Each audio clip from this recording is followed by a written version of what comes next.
What if everything we thought we knew about angels, demons, and the very beginning of human history was incomplete?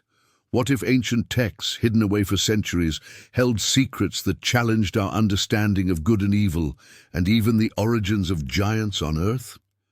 We're talking about a story far older than many parts of the Bible, a narrative that paints a much darker and more detailed picture of events before the Great Flood. It's a story of rebellious angels, forbidden knowledge, and monstrous offspring that roamed the earth. This tale, largely ignored by mainstream religion, offers a different lens through which to view some of the most profound mysteries of our existence. Today, we're diving into the enigmatic world of Enoch, specifically the Book of Enoch. This isn't just some obscure ancient scroll. It's a collection of writings that profoundly influenced early Jewish and Christian thought, even being quoted in the New Testament. Yet, despite its historical impact, it never made it into the official biblical canon for most major denominations. Why is that? Why would such a powerful and influential text be left out, almost forgotten by many, only to resurface later and spark endless debate? The Book of Enoch is a fascinating and controversial piece of literature. It's an apocryphal work, meaning it's not accepted as canonical scripture by most Christian churches or by modern Judaism. But calling it apocryphal doesn't mean it's fake or unimportant. It simply means it didn't meet the criteria for inclusion in the official Bible, which often had more to do with authorship, perceived divine inspiration, and historical continuity than with the truth of its content. For centuries, various religious scholars and leaders decided which books would form the sacred texts. The Book of Enoch, for all its vivid storytelling and theological depth, was ultimately deemed outside the official narrative. This exclusion often stemmed from its wilder claims, its detailed accounts of angelic rebellion, and its seemingly extra-biblical explanations for the presence of evil and giants on earth. It presented a cosmology that was perhaps too complex, too challenging, or too easily misinterpreted for the nascent religious traditions trying to solidify their doctrines. To truly appreciate the Book of Enoch, we need to place it in its historical context. It's not a single book, but rather a collection of works attributed to Enoch, the great-grandfather of Noah, a figure mentioned briefly in Genesis as someone who walked with God and was no more, because God took him. The earliest parts of the Book of Enoch are believed to have been written sometime in the 3rd century BCE, with other sections added later, possibly up to the 1st century CE. This period was a time of immense religious and political upheaval for the Jewish people. They were under foreign rule, grappling with questions of divine justice, the origin of evil, and the coming of a Messiah. The Book of Enoch offered answers, providing a cosmic framework for understanding their struggles and offering hope for future divine intervention. It was incredibly popular among Jewish communities, especially the Essenes, and its ideas seeped into the minds of many early Christians, influencing their understanding of angels, demons, and the end times. The very fact that it was quoted by the Epistle of Jude in the New Testament shows its significant standing among some early Christian communities. So, what exactly does the Book of Enoch talk about that made it so compelling, yet so controversial? It dives deep into some truly mind-bending themes. At its core, it tells the story of a group of angels, known as the Watchers, who rebelled against God. These Watchers descended to earth, not to guide humanity, but to lust after human women. Their illicit unions led to the birth of monstrous giants, known as the Nephilim, who wreaked havoc upon the earth. The book also details the forbidden knowledge these fallen angels imparted to humanity, things like metallurgy, cosmetics, sorcery, and the art of warfare. which further corrupted mankind. Beyond the story of the Watchers and the Nephilim, Enoch takes us on celestial journeys, revealing the secrets of the heavens, the movements of stars, and the divine judgment awaiting both fallen angels and wicked humans. It explores the origins of evil, the nature of divine justice, and prophecies about the end of days. These aren't just simple tales, they're intricate narratives that offer a comprehensive, albeit dark, explanation for the state of the world before the Great Flood, touching upon divine judgment, cosmic mysteries, and humanity's place within this grand, terrifying drama. It's a text that promises to peel back the veil on ancient secrets, secrets that some believe hold profound implications even for our world today. The story truly begins to unfold with the detailed account of the Watchers' descent. These weren't just any angels. They were a specific group, 200 of them, led by a being named Semjaza. The Book of Enoch paints a very clear picture. They saw the daughters of men, how beautiful they were, and they desired them. This wasn't a casual glance. It was a deep, calculated lust that led them to openly defy divine command. They made an oath, binding themselves together on Mount Hermon, vowing that they would all share the blame for their transgression. It was a conscious choice, a rebellion against their assigned roles and the laws of heaven. They weren't supposed to interact with humanity in such an intimate, physical way, let alone procreate with them. Their motivation was simple, yet profound in its destructive power. Carnal desire and a hunger for dominion over a world they were only meant to observe. They broke ranks, leaving their celestial posts, driven by a desire for earthly pleasures that was explicitly forbidden to them. Once on earth, they didn't just mingle, they began to corrupt. The text describes how they took human women as wives, each choosing one for himself. This act itself was a violation, but it was just the beginning. Beyond their unions, the Watchers began to share knowledge with humanity, knowledge that was never meant for human hands. This wasn't benign education, it was forbidden wisdom, dangerous secrets that rapidly accelerated humanity's fall into wickedness. Azazel, another prominent Watcher, is singled out for teaching men how to make swords, knives, shields, and breastplates for war. He taught them about metals, how to mine them, and how to work them into instruments of destruction. This introduction of organized warfare, of tools designed specifically for killing and conquest, was a huge turning point.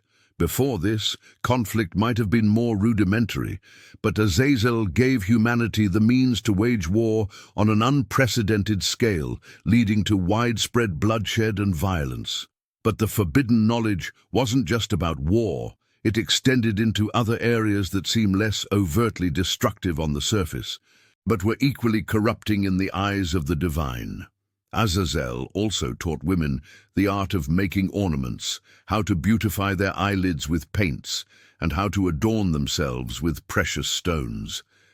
This might seem harmless today, but in the context of Enoch, it was seen as promoting vanity, deceit, and ultimately seduction. It led to a culture of superficiality and lust, drawing humanity further away from spiritual purity. Other Watchers taught enchantments and root cuttings, introducing sorcery and magical practices. This was a direct corruption of humanity's relationship with the divine, turning them towards dark arts and away from true worship. Semjaza, the leader, taught enchantments and cutting of roots, meaning he introduced sorcery and the use of natural elements for forbidden magic. Barakiel taught astrology, revealing the secrets of the stars and heavenly bodies in a way that led to divination and false worship, rather than true understanding of God's creation. Kokabiel taught the constellations, again, knowledge that could be used for illicit purposes like fortune-telling, rather than appreciating the order of the cosmos. Ezekiel taught the knowledge of the clouds, probably related to weather manipulation or false predictions. Amaziel taught all the spells and forms of sorcery. Daniel taught the signs of the sun, and Gadriel taught the signs of the moon. These are specific examples, highlighting a broad transfer of forbidden intellectual property.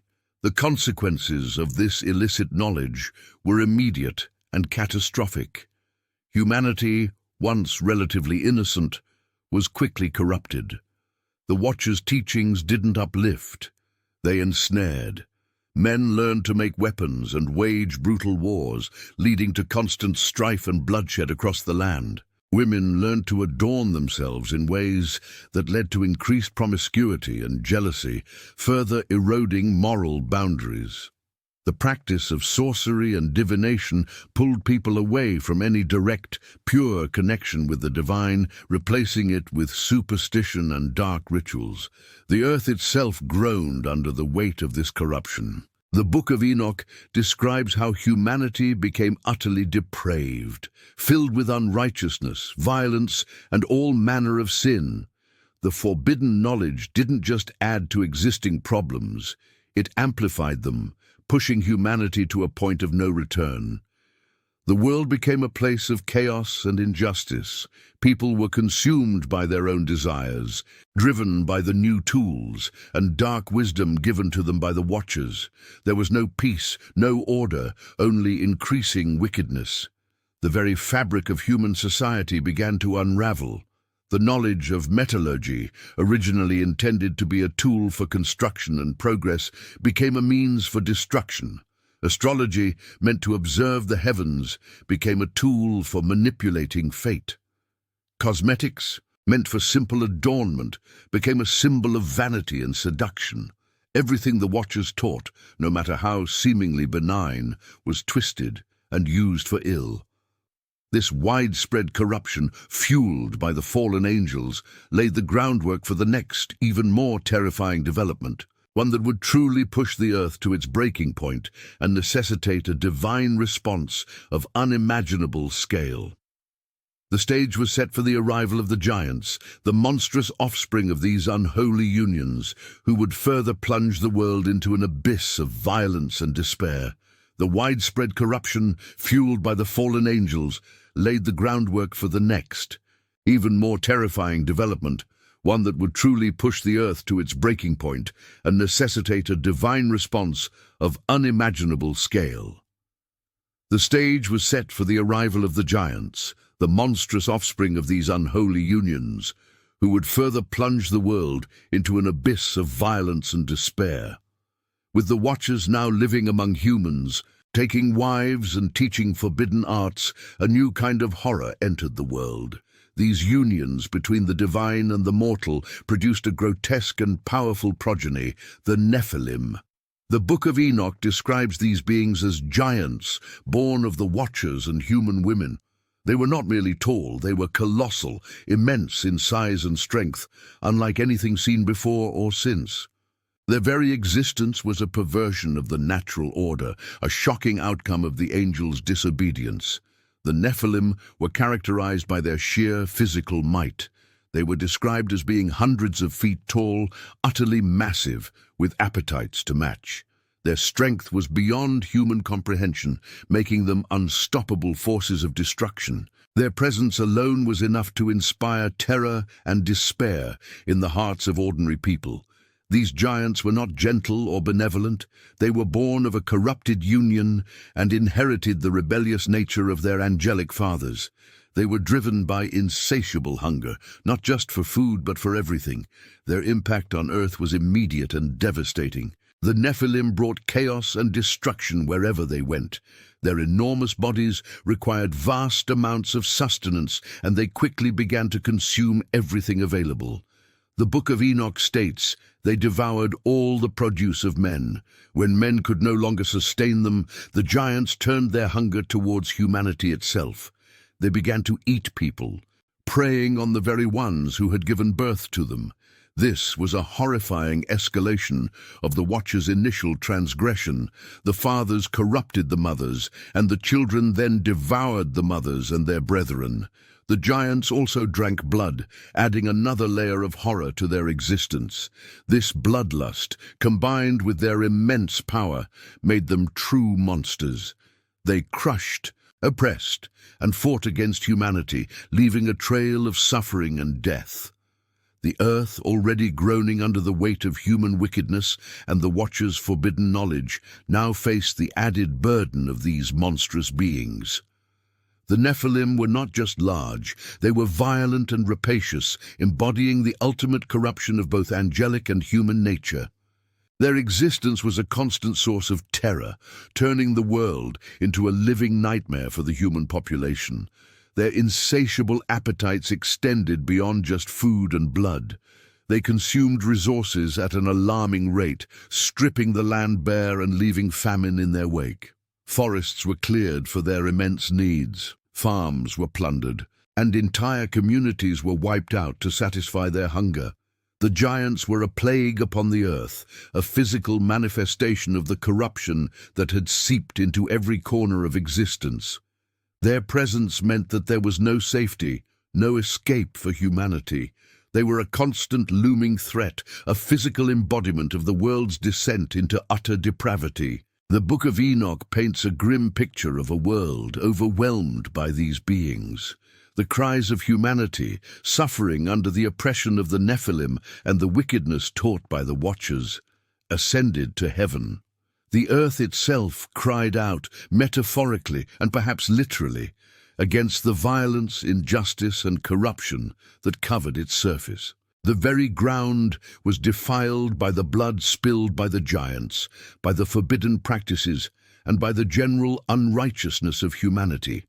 It was a world out of balance, a creation groaning under the weight of sin. This state of the world could not go unnoticed by the divine. God's growing displeasure with the state of the world, due to the Watchers and the Nephilim, was reaching a critical point. The corruption was too pervasive, the violence too extreme, and the suffering too great. The actions of the fallen angels and their monstrous offspring had pushed creation to the brink. The initial transgression of the Watchers, followed by the birth and destructive reign of the Nephilim, created an unbearable situation that demanded a divine intervention. The stage was being set for a monumental act of judgment, a cleansing of the earth to restore order and justice. The cries of humanity and the earth itself were heard, and a plan for ultimate restoration began to take shape in the heavens. This unprecedented level of wickedness and chaos directly led to the divine decision that something drastic needed to happen to reset the world and deal with the source of this widespread evil. The presence of the giants was the ultimate sign that the earth had become utterly defiled and required a complete spiritual and physical overhaul. The world was broken, filled with the noise of giant footsteps and human cries. But in the middle of all this chaos, there was a man named Enoch. He was different. The Book of Enoch tells us that Enoch walked with God. This phrase usually means someone lives a righteous life, following God's ways. But for Enoch it was more literal. He had a direct connection, a special relationship with the divine. God chose Enoch, a humble and righteous man, to be his messenger in a world that had forgotten what righteousness even meant. Enoch wasn't a warrior or a king. He was a prophet, a voice for God in a time when voices of evil roared the loudest. His calling wasn't just to live righteously himself, but to speak truth to power, specifically to the powers that had corrupted the earth. Enoch's divine connection led him on a series of prophetic journeys and visions. These weren't just dreams, they were real experiences where he was shown things no other human had seen. He traveled through celestial realms, saw the secrets of the universe, and witnessed the divine throne itself. He was given insights into the future, into the nature of good and evil, and into the ultimate plan for creation. God didn't just tell Enoch what to say, he showed him the cosmic reality behind the mess on earth. Enoch saw the foundations of the world, the stars in their courses, and the angels who kept them. He understood the intricate order that the Watchers had so carelessly disrupted. These visions weren't just for his own understanding. They were to equip him for the monumental task ahead, delivering God's judgment. One of Enoch's most critical tasks was to deliver God's message to the fallen angels, the Watchers, who were directly responsible for the world's downfall. Imagine that. A human being walking up to these powerful ancient beings who had once stood in God's presence and telling them they were going to be punished. It was a mission of incredible courage. Enoch went to them, probably where they had settled or where their influence was strongest. He didn't go with an army or with threats of his own making. He went with the authority of the Creator, carrying words that were not his own. He told them that their actions, their dissent, their forbidden knowledge, and their offspring had brought about their own doom. He explained that their rebellion had consequences far beyond what they had imagined. Enoch was the ultimate messenger, chosen for his unwavering faith and his ability to see beyond the earthly corruption. The Watchers, realizing the gravity of their situation and the impending judgment, tried to use Enoch to save themselves. They had seen the chaos their actions caused, perhaps felt the distant rumblings of divine wrath. They knew they were in trouble, and they saw Enoch, this man who walked with God, as their only hope. They asked Enoch to intercede for them, to go before God on their behalf and plead for mercy. They wanted him to present their tears and their pleas to the divine, hoping that their former status or some measure of regret might sway the Creator. They had defied God's command, corrupted humanity, and fathered monstrous giants, yet they still hoped for a way out. This shows a strange mix of arrogance and desperation. They had willingly rebelled, but now, faced with the consequences, they sought a mediator. Enoch, however, was not swayed by their pleas. He knew the divine will. He understood that their sin was too great, their rebellion too deliberate. He told them that he was chosen to deliver judgment, not to intercede for them. He explained that just as humans cannot intercede for God, angels cannot intercede for themselves or for other angels who have sinned. They had crossed a line that could not be uncrossed. Enoch's role was to be the voice of justice, not mercy in this particular instance. He was to make it clear that their time for repentance was over and their fate was sealed. He recounted to them the very words of God, detailing the severity of their punishment and the specific nature of their eternal confinement. Their attempts to use Enoch were futile.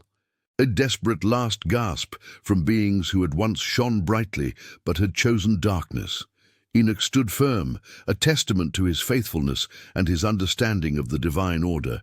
He delivered the message, leaving no room for doubt or further negotiation. The Watchers' futile pleas were met with the unyielding truth of God's decree, spoken through the mouth of a righteous man. The divine judgment for the Watchers was now officially declared, a sentence handed down from the highest authority. Enoch had delivered the news, and there was no turning back. God's patience, which had stretched for a long time, had finally run out. The Watchers, these powerful angelic beings, were to face a punishment that fit the enormity of their crimes. Their defiance, their corruption of humanity, and the creation of the Nephilim had earned them a severe consequence. The judgment wasn't just a simple banishment, it was a carefully outlined condemnation, detailing exactly what would happen to them. It was a message of absolute finality, leaving no room for appeal or negotiation. The world had been thrown into chaos because of their choices, and now they would pay the price. The core of their punishment involved imprisonment, a confinement designed to remove them from any further interaction with humanity and to prevent them from causing more harm. The Book of Enoch describes this imprisonment in vivid, unsettling terms. They were to be bound in the darkest depths, in pits of fire, or in chains of darkness under the earth. These weren't comfortable holding cells. They were places of torment and isolation. Imagine being an angel, a being of light and freedom, and suddenly finding yourself chained in absolute darkness, perhaps even in fire, with no escape. This wasn't a temporary time out. It was a sentence that would last for ages until the final judgment. The text specifically mentions a place called Tartarus, a term that appears in other ancient texts, often associated with the deepest parts of the underworld. This wasn't merely a physical prison, it was a spiritual one, designed to break their will and remind them of their rebellion. Their mighty power, once used to corrupt, was now useless against the divine chains that held them. They were trapped, forced to endure the consequences of their actions, with no hope of reprieve until the very end of time. This image of powerful beings reduced to helpless prisoners is a stark reminder of God's ultimate authority. But what about the Nephilim, the giant offspring of the Watchers and human women? Their fate was also sealed, though in a different, equally terrifying way. The Nephilim were not to be imprisoned in the same manner as their angelic fathers. Instead, the judgment declared that they would turn on each other. Their immense strength, their insatiable appetites, and their violent nature would lead to their own self-destruction. They would fight among themselves, consume each other, and ultimately perish from the earth. It was a grim end for creatures that had wreaked so much havoc, but their story didn't end with their physical death. The Book of Enoch states that when the Nephilim died, their spirits would not simply vanish. Instead, these disembodied spirits would become demons. These were the evil spirits that would roam the earth, continuing to harass and tempt humanity, a constant echo of the original sin of the Watchers. So even in death, their influence would persist, adding another layer of suffering to the world. This explains the origin of evil spirits and demons in the world, linking them directly to the forbidden union and its monstrous offspring. The world was now populated not just by corrupted humans, but by invisible, malevolent entities born from the giants. This entire judgment, the imprisonment of the Watchers and the destruction of the Nephilim, was directly connected to the impending global flood. The flood wasn't just a random act of divine wrath. It was the ultimate cleansing, a reset button for a world that had become utterly corrupted. The Book of Enoch makes it clear that the primary reason for the flood was the widespread wickedness caused by the Watchers' teachings and the violence of the Nephilim. Humanity had learned forbidden arts, practiced sorcery, engaged in warfare, and succumbed to every kind of sin imaginable. The earth itself was defiled by the bloodshed and the unholy acts that had taken place. God looked upon the earth and saw that its inhabitants, both human and Nephilim, had strayed so far from the original design that a complete overhaul was necessary. The flood was the divine solution to wipe away the corruption, to remove the giants, and to purify the land. It was a drastic measure, but one deemed essential to preserve the possibility of a righteous humanity. The judgment on the Watchers and Nephilim wasn't just about punishing them, it was about preparing the world for a new beginning, a fresh start after an era of unprecedented evil. The flood was the culmination of these judgments, washing away the physical evidence of the rebellion and setting the stage for a new covenant with Noah and his family. The connection is clear. The fallen angels brought corruption, the giants brought violence, and the flood came to erase it all, paving the way for a renewed earth. This comprehensive judgment showed the full scope of divine justice. Enoch's role in this cosmic drama went far beyond simply delivering God's judgment. He was also chosen for a series of incredible journeys, taking him to places no human had ever seen or would ever see again. These were not just physical travels, but spiritual expeditions through the very fabric of creation itself. Enoch was granted visions that allowed him to traverse the heavens and the ends of the earth, witnessing the hidden workings of the universe. He saw things that would redefine his understanding of God's power and the intricate design of existence. These cosmic journeys are a huge part of the Book of Enoch, giving us a unique glimpse into ancient cosmology and theology.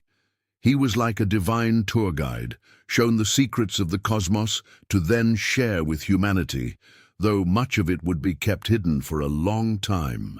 His journeys began with detailed visions of heaven. Enoch described angelic realms not just as vague concepts, but as structured places filled with countless beings. He saw the various orders of angels, each with their specific roles and duties, from those who guarded the divine throne to those who managed the stars and elements.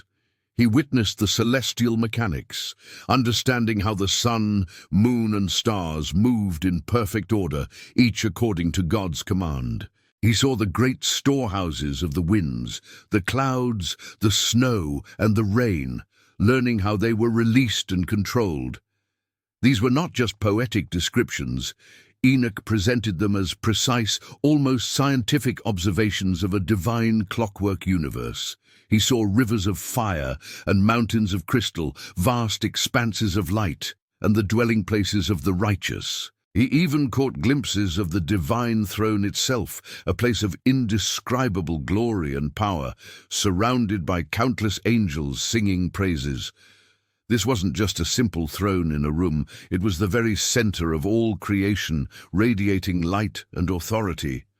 He saw the very foundations of the world, the pillars that upheld the sky, and the mighty currents that flowed beneath the earth. These visions painted a picture of a universe that was vast, ordered, and teeming with divine life, far beyond human comprehension. It was a universe where everything had its place and purpose, governed by an all-powerful creator. But Enoch's journeys weren't confined to the glories of heaven. He was also shown the darker side of creation, the places of punishment for the wicked. He journeyed through what we might call hell or Sheol, observing the various compartments and chambers where the souls of the dead were held, awaiting final judgment. He saw the places prepared for the watchers, the deep pits of fire and darkness, where they would be confined until the great day of judgment. He witnessed the suffering of those who had committed great sins, seeing their spirits tormented in different ways, reflecting the nature of their earthly transgressions. These were not just general descriptions of suffering. Enoch detailed specific types of punishment for specific types of wrongdoing. He saw the souls of the unrighteous, the murderers, the liars, and the oppressors, each in their designated place of torment. He understood that these punishments were just, a direct consequence of their actions and their rebellion against divine law. It was a stark contrast to the brilliant light of heaven, a chilling reminder of the consequences of evil. These visions were meant to instill fear and reverence, demonstrating that God's justice was not only for the living, but also for the dead. He saw the vast gulf between the righteous and the wicked, and the eternal separation that awaited those who chose darkness over light. Beyond these cosmic observations, Enoch was also given profound prophecies of the future. He foretold events that would span millennia, touching upon the fate of humanity and the ultimate plan of God. He spoke of the coming of the Messiah, a righteous one who would bring justice and redemption to the world. He described the final judgment when all souls, both righteous and wicked, would stand before God to receive their eternal fate. He saw the renewal of the earth, a time when righteousness would reign and evil would be banished forever. These prophecies weren't vague pronouncements. They were detailed visions of historical cycles, periods of wickedness followed by periods of divine intervention. He spoke of a time when the heavens and earth would be transformed and a new Jerusalem would descend. Enoch's prophecies gave a framework for understanding history, from the initial corruption to the ultimate restoration. He foresaw the end of the current age and the beginning of a new one, guided by divine wisdom and justice. These visions provided hope for the righteous and a warning for the wicked, painting a complete picture of God's plan from beginning to end. He saw the triumph of good over evil, the ultimate victory of light over darkness, and the establishment of a perfect kingdom. These future events, revealed to Enoch, offered a glimpse into the long arc of divine history, confirming God's sovereignty over all creation and time. The Book of Enoch, despite its controversial status, left an undeniable mark on early Jewish and Christian thought. It wasn't just some obscure text. It was widely read and respected by many communities, influencing their understanding of angels, demons, prophecy, and the afterlife. Its narrative of fallen angels, the Nephilim, and divine judgment resonated deeply with people seeking answers to the problem of evil and the origin of suffering in the world. For many, it provided a detailed backstory to the brief mention of the sons of God in Genesis, filling in gaps that the canonical scriptures left open. The book offered a richer, more complex cosmology than was commonly understood, introducing concepts like the hierarchies of angels and the intricate workings of the heavens. It shaped their ideas about the coming Messiah, the final judgment, and the eternal fate of both the righteous and the wicked. The vivid descriptions of Enoch's journeys through the cosmos, his encounters with angelic beings, and his prophecies about the end times captured the imagination and provided a framework for understanding God's grand plan for creation. Even though it wasn't eventually included in most biblical canons, its ideas circulated widely and became part of the broader religious landscape of the time. Perhaps the most striking evidence of its influence can be found in the New Testament itself. While never explicitly quoted as scripture in the same way as, say, Isaiah or the Psalms, the Book of Enoch's themes and even specific phrases echo through several New Testament writings, particularly in the letters of Jude and Peter. The Epistle of Jude, for instance, directly references Enoch's prophecy about the Lord coming with 10,000s of his holy ones to execute judgment on all.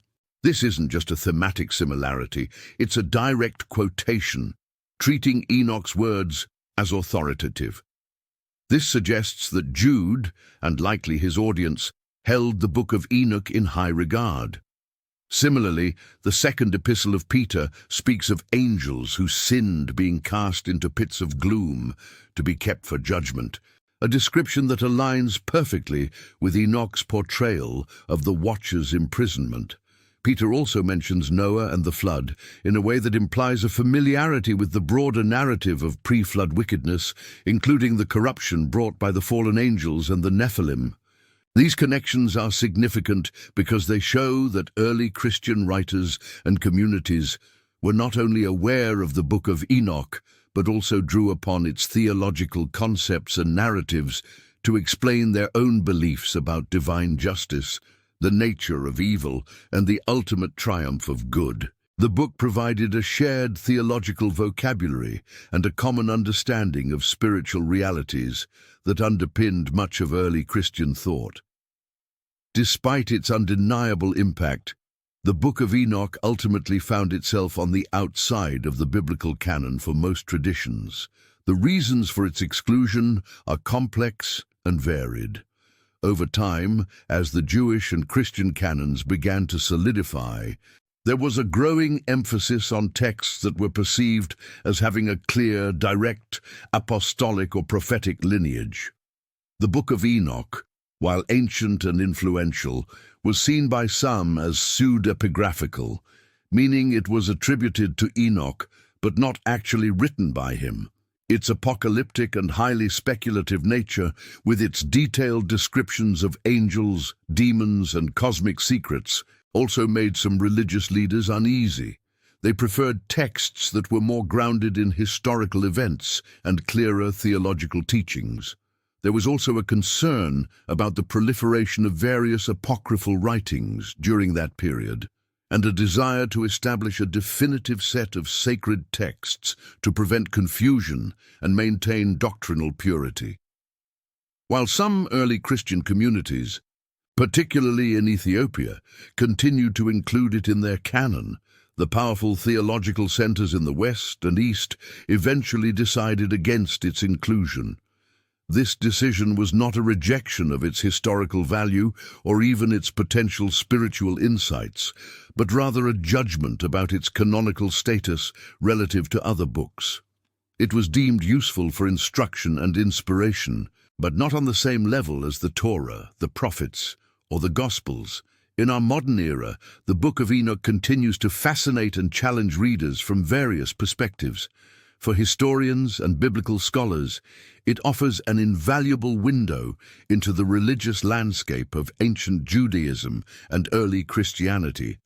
It helps us understand the intellectual and spiritual currents that shaped the world in which Jesus and the apostles lived. Theologians continue to debate its implications for our understanding of angelology, demonology, and the nature of evil. Some see it as a legitimate, albeit non-canonical source of divine revelation, while others view it primarily as a product of ancient religious imagination. Beyond academic circles, the Book of Enoch has also found a home in more esoteric and mystical traditions, where its detailed cosmologies and angelic lore are explored for deeper spiritual insights. People interested in hidden knowledge, secret histories, and the mysteries of the universe often turn to Enoch for its unique perspective. Its themes of fallen angels and giants have even crossed over into popular culture, inspiring countless books, movies, and video games. Whether viewed as an ancient historical document, a theological puzzle, or a source of mystical wisdom, the Book of Enoch continues to spark curiosity and provoke thought, proving that its legacy is far from over. It remains a powerful testament to the enduring human quest for understanding the divine and our place in the cosmos. The Book of Enoch, despite centuries of debate and its exclusion from most official religious canons, leaves us with a set of truly enduring mysteries. We've talked about the Watchers, the giants, the cosmic journeys, and the prophecies. But what truly remains are the unresolved questions that continue to draw people back to its pages. Why did these angels fall? Was it purely out of lust, or was there a deeper rebellion against divine order? The book suggests a complex interplay of pride and desire, leading to a corruption that spread like wildfire across the early earth. We also grapple with the specifics of the forbidden knowledge they shared. How did metallurgy and cosmetics, things we consider mundane now, become tools of spiritual decay in that ancient context? These aren't just historical curiosities, they challenge our modern understanding of technology, knowledge, and their potential for both good and evil. The very existence of the Nephilim, these monstrous offspring, pushes the boundaries of our imagination, forcing us to consider ancient traditions that speak of a world far stranger than our own. These questions aren't easily answered, and perhaps that's part of the book's allure. It invites continuous reflection and interpretation, keeping its ancient narratives alive in our modern minds. One of the Book of Enoch's most profound contributions is its insight into the nature of evil and divine justice. It doesn't shy away from presenting a stark portrayal of corruption, showing how rebellion against divine law leads to catastrophic consequences. The Watcher's descent isn't just a story about disobedient angels. It's a narrative about the origin of profound evil on earth, explaining why the world became so wicked that a flood was deemed necessary. The book suggests that evil isn't just an abstract concept. It has roots in specific actions, choices, and the deliberate sharing of destructive knowledge. But alongside this dark picture of evil, the book also offers a powerful vision of divine justice.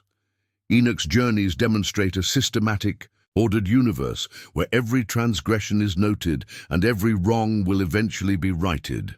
The detailed descriptions of the Watcher's imprisonment and the Nephilim's destruction serve as a clear message. There are consequences for defying the Creator, and justice, though it may seem slow, is ultimately inevitable. This perspective offers a sense of cosmic order, even in the face of overwhelming chaos, assuring readers that there is a higher authority that will set things straight. It's a powerful message that resonates across cultures and time, offering comfort and a sense of accountability in a world often plagued by injustice. The Book of Enoch also provides a unique lens through which to consider humanity's place in this grand cosmic drama. We are not merely passive observers in Enoch's narrative. We are central to it. The Watcher's fascination with human women, the sharing of forbidden knowledge with humans, and the subsequent corruption of humanity all underscore our pivotal role. We are portrayed as both vulnerable to angelic influence and capable of profound wickedness, yet also capable of righteousness. As exemplified by Enoch himself, he walks with God, receives divine revelations, and acts as an intercessor, showing that even in a world overrun by giants and fallen angels, a human can maintain a direct connection with the divine. This suggests that humanity's choices have cosmic repercussions, affecting not just Earth, but the spiritual realms as well. The book elevates humanity's significance, painting us as active participants in a struggle between good and evil that spans dimensions. It reminds us that our actions matter, that our decisions can either contribute to corruption or uphold divine order, and that even one righteous individual can make a significant difference in the face of overwhelming odds. So, as we bring our exploration of the Book of Enoch to a close, we are left with a final, thought-provoking statement about the power of ancient texts. This book, written millennia ago, continues to shape our understanding of the world, not just as a historical document, but as a living narrative. It challenges our modern assumptions, expands our spiritual horizons, and forces us to confront uncomfortable truths about evil, justice, and our own place in the universe. It reminds us that the ancient world was rich with complex spiritual ideas, and that the questions they grappled with about suffering, divine intervention, and the nature of reality are still questions we ask today. The Book of Enoch is more than just an old manuscript. It's a testament to the enduring human quest for meaning, a window into a past that continues to echo in our present, and a powerful reminder that some stories, no matter how old or how controversial, never truly lose their ability to captivate and inform. It stands as a silent sentinel, guarding ancient secrets and inviting us to look beyond the surface of the familiar into the deeper, more mysterious currents that flow through the history of belief.